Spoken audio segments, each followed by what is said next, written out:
అదే నమస్కారం. చాలా చాలా ఇంపార్టెంట్ వీడియో అండి. ధర్మస్థల కేసుకు సంబంధించి ప్రకాష్ రాజు వచ్చేసి చెప్పకూడు తినడానికి రెడీ అవుతున్నాడు జైల్లో నాకైతే అనిపిస్తుంది.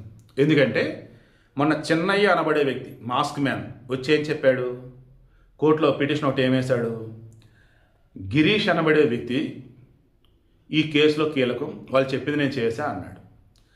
ప్రకాష్ రాజు నాతో మాట్లాడి జూలై 29 నేను వస్తున్నాను, మనం కౌగులించుకుందాం, ప్రేమగా మాట్లాడుకుందాం అని చెప్పాడు అన్నాడు.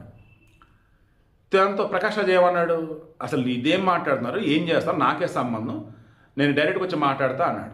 జనరల్గానే ప్రకాష్ రాజు ఏదైనా ఉంటే జస్ట్ ఆస్కింగ్ అంటూ ట్విట్టర్లో హడావుడి చేస్తాడు. అది సంబంధం లేదని సార్ జస్ట్ ఆస్కింగ్ పెంట చేస్తాడు. అట్లాంటిది మొన్న ధర్మస్థల కేసు విషయంలో మాత్రం నోరు ఎత్తలా, సైలెంట్గా ఉండి నేను బయట బిజీగా ఉన్నా మళ్ళీ వస్తా అన్నాడు. ఈలోపు ఏమైంది, ఆ బొద్దింకల బ్యాచ్ ఉన్నారు కదా, కాక్రోచ్ జనతా పార్టీ బ్యాచ్, వాళ్ళకి సంఘీభావం తెలుపుతూ హడావుడి చేస్తూ వచ్చాడు. దాంతో వీడు దొరికిపోతారా ధర్మస్థల కేసులో అనుకున్నాను. నిన్న బెంగళూరులో ప్రెస్ క్లబ్లో వచ్చాడు. దాన్ని అసలు ఏం జరిగింది అని చెప్తున్నారు. ఎదురున్న వాళ్ళు వచ్చేసి బొద్దింకల బ్యాచ్ కాదు కదా, జర్నలిస్టులు కదా, వేసుకున్నారు గట్టిగా. అసలు ధర్మస్థల కేసుకు నీకు సంబంధం ఏంటి, చెన్నైతో అసలు నువ్వు ఫోన్ మాట్లాడావు లేదా, ఇలా గట్టిగా మాట్లాడుతుంటే దగ్గర సమాధానం లేక, హలో నేను విచారణది కూడా రాలా, జస్ట్ వాడేదో చెప్తే జస్ట్ ఆన్సరింగ్ అంతే, నన్ను క్వశ్చన్ అడగొద్దు అన్నాడు. నువ్వు క్వశ్చన్ అడగొద్దు అన్నాడు, ఎడదాకా ఎందుకు వచ్చావు, ట్విట్టర్లో పెట్టుకుని ఎవడో అన్నారు.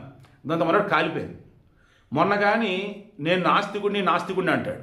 వాళ్ళ అమ్మకి క్రైస్తవ సాంప్రదాయ ప్రకారం అంత్యక్రియలు చేశాడు.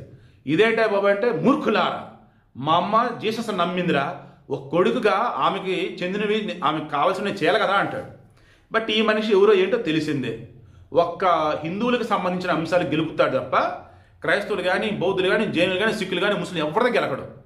వీడి దృష్టిలో దేవుడు అంటే హిందువే, దేవుడు అంటే మన హిందువులే, అందుకే వీళ్ళ సమస్య గెలుపుతా ఉంటాడు. మిగతా దేవుడు కాదే వీడి దృష్టిలో, అందుకు సైలెంట్గా ఉంటాడు. సో పాయింట్ ఏంటి, ఇప్పుడు నేను అడగదలుచుకుంది, నేను హిందువులకు అసలు వ్యతిరేకం కాదు, మా ఆవిడ వచ్చేసి హిందువు, పూజలు చేసేది అసలు ఎప్పుడు అబ్జెక్షన్ చెప్పలా. ధర్మస్థల కేసులో కూడా నేనెందుకు నిందలేనని చూస్తాను. ఆయన విజయ్ హెగ్డేనా వీరేంద్ర హెగ్డేనా ధర్మస్థల ధర్మాధికారి, ఆయనంటే నాకు గౌరవం. నేను ఒకసారి ఆ టెంపుల్కి వెళ్ళాలా, బట్ అక్కడ సౌజన్య అమ్మాయి చనిపోతే ఆ అమ్మాయి కుటుంబానికి న్యాయం చేయాలన్నా, ఈ చెన్నై వచ్చేసి అన్ని సవాలు అంటూ ఉన్నప్పుడు మరి ఏంటి సిట్ ఏంటి న్యాయం చేయడం అన్నాను తప్ప ఏమన్నా అన్నానా, జస్ట్ ఆస్కింగ్ అడగకూడదా అన్నాడు. నేను అక్కడ ఉన్నానన్నా, ఏం బాబు, సౌజన్య కేసు సంబంధించి 2012లో కేసు జరిగింది, అతను ఒక అతన్ని అరెస్ట్ చేశారు, బట్ అతను జైల్లో కూడా ఉన్నాడు, బట్ ఆ తర్వాత అతను కాదని వదిలిపెట్టారు, బట్ ఇప్పుడు కేసు తేరలేదు, ఆ అమ్మాయిని రేప్ చేసి చంపారు, నది ఒడ్డున పడేశారు, ఆమెకు న్యాయం జరగాల్సిందే కాదనట్లా. కానీ అటువంటి వాళ్ళు ఇంకా రాష్ట్రం చాలామంది ఉన్నారు కదా, బట్ నువ్వు ఎక్కడ ఏం మాట్లాడలేదు, ఇక్కడ ఎందుకు మాట్లాడు ధర్మస్థల కేసు లింక్ పెడుతూ అంటే. చెన్నై చెప్తున్నట్టుగా 200 కోట్లు వెనకాల దాచేసి ఆ డబ్బుకి కుట్రంతా నడిపిస్తున్నారంటే ఏం మాట్లాడుతున్నారు మీరు, నాకేం సంబంధం అంటాడు. ఇదంతా నువ్వు చెన్నైతో మాట్లాడవు లేదంటే మాట్లాడాను అన్నాడు. ఖతం, ఏం మాట్లాడాడు. చెన్నయ్య గిరీష్ అనబడి నా ఫ్రెండు, సమాజ హక్కుల కార్యకర్త, సో అతను మాజీ పోలీస్ అధికారి కూడా. దాంతో ఆ గిరీష్ నా ఫోన్ చేసి ఇట్లా చెన్నై నీతో మాట్లాడుతున్నాను అన్నప్పుడు ఇచ్చాడు, ఫోన్ అతనికి ఇచ్చాడు, నేను మాట్లాడాను. ఏంటి అంటే ఇలా కేసు పలానిది అంటే నేను ఒకటే చెప్పాను, సిట్ అధికారి ప్రణబ్ మొహంతి చాలా మంచోడు, సిన్సియర్ అధికారి, నీకు తెలిసి నిజాలు మొత్తం చెప్పన్నాను. ఇంకా అతను నేను వచ్చి కలుస్తాను ఏంటంటే, లేదు ఇలా కాదు, నీకు ధర్మంగా అనిపించింది మొత్తం వెళ్ళి చెప్పు అని చెప్పాను తప్ప నేను కలుస్తాను హగ్గిస్తాను ఇవేం చెప్పలేదు అన్నాడు. నువ్వు మాట్లాడుతావు మాట్లాడు అన్నాడు. అసలు నీకే సంబంధం, నువ్వెవడని మాట్లాడతావు, నువ్వు ఆన్సర్ మాట్లాడుతున్నదా మాట్లాడాడు. తర్వాత ఏం చేశాడు తెలుసా, మరలా నేను అదంతా రికార్డ్ చేశాను, నాకు అతను వాయిస్ తేడా కొట్టింది, తమిళంలో మాట్లాడాడు, నాకు ఎందుకని మంచిదని చెప్పేసి నేను మొత్తం రికార్డ్ చేసి సిట్ ఎదుగు ప్రణబ్ మొహంతికి ఫోన్ చేసేసి ధర్మస్థల కేసు మొత్తం డీల్ చేసింది ఆయనే, ప్రణబ్ మొహంతి. సో ఆయనకి ఫోన్ చేసి జరిగింది మొత్తం చెప్తే ఆయన నన్ను కోప్పడ్డారు, ఏం చేస్తాను మీరు, ఎక్యూజ్డ్గా ఉన్నాడు, పెద్ద కేసు అది, దానిలో మీరు ఎందుకు ఇన్వాల్వ్ నన్ను అన్నాడు. అప్పుడు నేను సైడ్ అయ్యాను అంటాడు. సిట్ అధికారితో ఎందుకు మాట్లాడు, చెన్నైతో ఎందుకు మాట్లాడు, అసలు సంబంధమైన దానిలో ధర్మస్థల కేసులో నువ్వు ఎందుకు ఇన్వాల్వ్ అయ్యావు, ఇన్ని క్వశ్చన్స్ ఉన్నాయి. ఖచ్చితంగా రేపు జూలై 29న కోర్టులో హీరింగ్కి వచ్చినప్పుడు ప్రకాశం ఉచ్చు బిగటం గ్యారంటీ.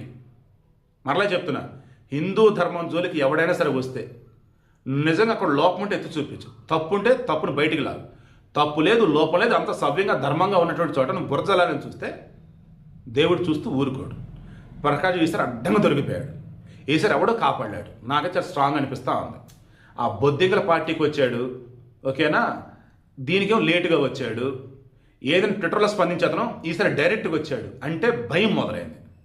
తప్పు చేశాడు, చెన్నైతో మాట్లాడాడు, వెనకున్న గ్యాంగ్ ఎవరు ఉన్నారో వాళ్ళకి ప్రకాష్ రాజ్ సంబంధాలు ఉన్నాయి, ఇన్వెస్టిగేషన్ చేస్తే మొత్తం బయటకు వస్తాయి. ఈసారి ప్రకాష్ రాజ్ మాత్రం ఖచ్చితంగా జైలుకి వెళ్ళటం ఖాయమని నాకైతే అనిపిస్తుంది.